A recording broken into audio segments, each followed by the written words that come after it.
তো আজ আমি তোমাদের সাথে শেয়ার করব যে সারাদিনে আমি কি খেলাম। তো সকালটা শুরু করেছিলাম ওটসের পোহা দিয়ে। ওটসের পোহাটা চিড়ের পোলাওয়ের মতোই অনেকটা। আমি সর্ষে আর কারি পাতা ফোড়ন দিয়েছি, তার মধ্যে পছন্দ মতো সবজি দিয়েছি, তোমরা দিতে পারো। আমি গাজর, পেঁয়াজ, ক্যাপসিকাম, টমেটো দিয়ে, আর তাতে একটু কাজু কিশমিশও দিয়েছিলাম, আর তাতে ওটস দিয়ে নাড়াচাড়া করে নিয়েছিলাম। আর দুপুরের মেনুটাও কিন্তু দারুণ ছিল। সজনে ডাঁটা, আলু, কুমড়ো দিয়ে একটা তরকারি ছিল, আর তাতে দিয়ে দিয়েছিলাম ডালের বড়া। আগের দিন কিছুটা ডাল বেঁচে গেছিলো, সেটা দিয়েই বড়া ভেজে দিয়ে দিয়েছি।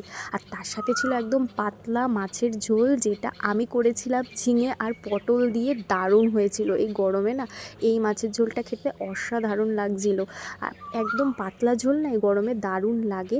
আর মাছটা কিন্তু কাতলা মাছ ছিল। আর রাতের ডিনারে ছিল পরোটা আর তার সাথে চিকেন। এই চিকেনটা না পুজোর আগের দিন রান্না করা, তো খাওয়া হয়নি, তো ভাবলাম সেই দিন রাতে ডিনারটা করে নিই এই চিকেনটা দিয়েই। তো দারুণ খেলা দেখতে দেখতে ডিনারটা করলাম। তো এটুকুই ছিল ভিডিও। টাটা সকলকে।